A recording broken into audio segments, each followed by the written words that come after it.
Yo halo, kali ini ada konsol game Nintendo Switch, tapi yang versi OLED atau seri tertinggi dari keluarga Switch saat ini.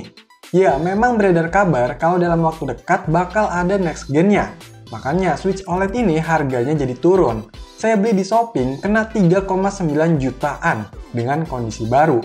Mungkin kalau lagi ada promo bisa lebih murah ya. Nah, apakah masih mending untuk beli Nintendo Switch OLED ini? Dan apa perbedaan dari yang versi regulernya? Oke, nggak usah makin dilamain, langsung aja di unboxing. Di dalamnya, pertama ada kertas, kayaknya promo-promo game gitu ya. Terus dapat bonus pelindung layar, hidrogel, lumayan.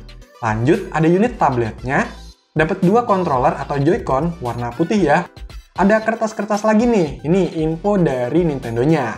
Lanjut, ada kertas lagi, tapi yang ini pakai bahasa Jepang, karena memang unit ini region Jepang. Terus dapat docking yang warna putih, ini warna khasnya juga. Ada charger atau adaptor, ini yang model colokan gepeng ya, sesuai sama region negaranya. Jadi perlu converter lagi nih. Dan untuk outputnya maksimal 15 volt 2,6 ampere atau 39 watt. Terus dapat kabel HDMI, ada 2 Joy-Con strap, dan ini ada Joy-Con gripnya. Udah habis ya, nggak ada apa-apa lagi. Jadi inilah isi box dari Nintendo Switch versi OLED. Lanjut, cek unitnya. Nah, sekilas masih sama ya dengan yang reguler. Tapi kalau lebih diperhatikan pasti ada bedanya. Ntar coba dibandingin langsung deh. Tapi sebelum itu, coba dinyalain, semoga bisa nyala. Yes, nyala!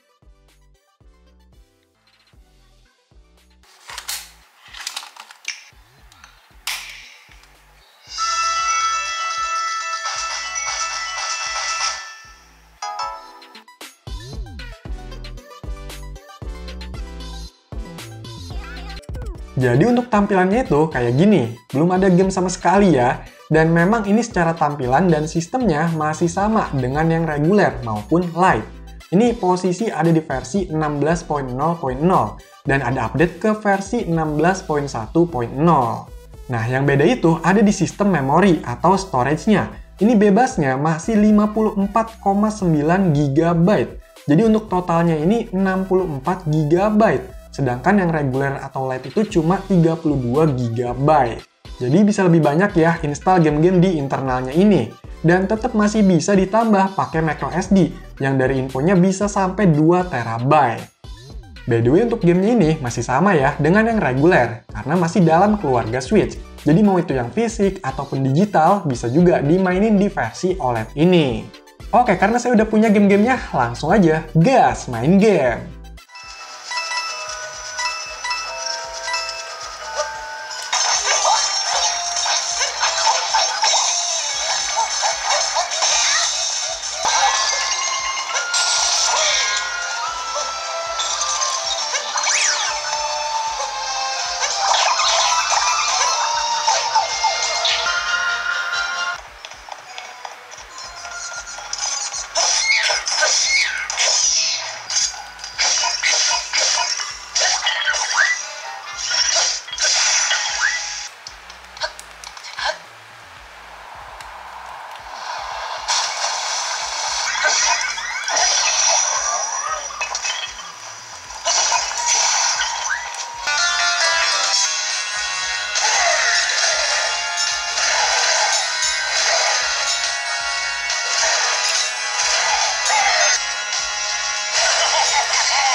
Secara performanya memang masih sama ya, karena dari segi chipset, RAM, GPU itu masih pakai tipe yang sama.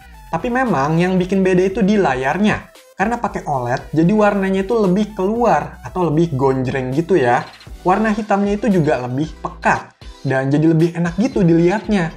Buat yang sebelumnya udah pakai versi reguler, kerasa banget deh bedanya. Pokoknya kalau yang mode handheld itu OLED lebih puas. Kalau untuk baterainya ini, saya rasa masih nggak beda jauh ya sama reguler. bisa dapat waktu main sekitar 4-8 jam. Nintendo Switch versi OLED ini rilis sekitar tahun 2021 ya. Tapi kalau dihitung-hitung, untuk platform Switch ini udah berumur 6 tahun. Nah, untuk gamenya masih ada kok yang baru-baru, entah itu yang versi remake atau emang game baru rilis. Contohnya FC24, Mortal Kombat 1, dan sebagainya. Tapi tentu dengan penyesuaian hardware Switch yang udah usang. Saya rasa kalau Switch ini lebih enaknya buat main game-game eksklusifnya ya, yang kasual, RPG, atau game-game interaktif yang pakai gerakan Joy-Con-nya itu. Lebih kepake lah. Dan memang main game di Nintendo Switch ini menurut saya menyenangkan ya, apalagi mainnya bareng keluarga atau teman, karena game-game di Nintendo Switch itu banyak pilihan untuk berbagai kalangan. Kalau bandingin grafik atau performa, khususnya dari game baru multiplatform itu jelas kalah. Tapi soal harga, memang Switch ini jadi konsol handheld yang masih diproduksi dengan harga yang lebih terjangkau. Belum termasuk game sih, tapi banyak juga kok game yang murah dan kalau lagi diskon. Untuk ukuran dan bentuknya ini masih sama ya kayak reguler, cuma emang lebih berat sedikit aja, tapi kalau lebih besar sih enggak. Yang lebih besar itu di layarnya, yang reguler 6,2 inch, sedangkan OLED 7 inch. Jadi bezelnya itu yang ditipisin, bukan ukuran bodinya yang dibesarin. Dulu saya mikirnya yang OLED itu lebih besar daripada yang reguler ya, ternyata kan enggak. Begitu juga untuk Joy-Con-nya. Jadi ini sama aja ya, yang OLED bisa dipasang ke reguler dan begitu pula sebaliknya. Jadi ya untuk Joy-Con ini nggak ada masalah, kalaupun mau beli yang third party itu sama aja. Nah, kalau untuk detail dari desain tabletnya itu, memang ada beberapa yang beda. Untuk bagian depan ini selain layar yang lebih besar, untuk di sekitar sampingnya juga jadi lebih bersih ya. Di bagian sisi atas ini ada tombol power dan volume, terus ada lubang ventilasi yang lebih kecil-kecil, lubang jack audio sama, tempat cartridge, nah untuk penutupnya dibikin lancip. Untuk sisi bawahnya ini ada lubang USB Type-C, tapi yang OLED ada sela-sela ventilasi udara lagi, ada 2 lubang speaker, dan nggak ada stiker serialnya. Di sisi kiri dan kanan ini cuma beda di bautnya aja ya, kalau yang OLED cuma kelihatan 3. Nah, bagian belakangnya ini yang kelihatan banget bedanya. Sama-sama ada logo Nintendo Switch, tapi yang OLED lebih kecil. Nggak banyak tulisan atau lubang-lubang, dan untuk stand-nya ini lebih lebar, terus bisa disesuaikan tekukannya. Jadi emang lebih enak banget kalau buat diberdiriin kayak gini. Lebih kuat dan fleksibel posisinya. Oh ya, kalau untuk slot memorinya ini masih sama-sama di belakang stand. Cuma posisinya yang OLED itu menyamping masukinnya. Ya, secara desainnya menurut saya masih nggak begitu jauh. Tapi memang yang OLED ini lebih terlihat clean dan simple. Untuk perlengkapannya ini ada perbedaan di docknya ya. Secara desain yang OLED ini lebih bulat-bulat gitu ujungnya. Dan satu lubang USB-nya diganti jadi Ethernet atau LAN. Kalau untuk perlengkapan lainnya ini masih mirip-mirip sih. Nah, apakah masih worth it beli Nintendo Switch OLED saat ini? Mengingat ada banyaknya info tentang next gen konsol Nintendo yang nanti mau dirilis. Kalau menurut saya, buat yang pengen mainin game Nintendo Switch tentunya yang lebih proper ya, masih worth it aja, mengingat harganya yang sekarang udah turun juga. Terus kalau emang sebelumnya nggak punya Switch dan pengen lebih maksimal, bisa pilih sekalian yang OLED ini. Karena selain harganya yang udah nggak beda jauh sama reguler, kita juga bisa nikmatin pengalaman yang lebih baik, tentunya dengan hardware yang diproduksi lebih baru. Untuk perilisan next gen dari infonya itu di tahun depan, itu pun masih belum resmi. Dan kalaupun beneran rilis, itu dari yang udah-udah harga di Indonesia biasanya digoreng dulu, bisa lebih mahal. Dan stabilnya itu ya sekitar 1-2 tahun setelah rilis. Jadi masih ada waktu kok buat nikmatin main game di Nintendo Switch OLED ini.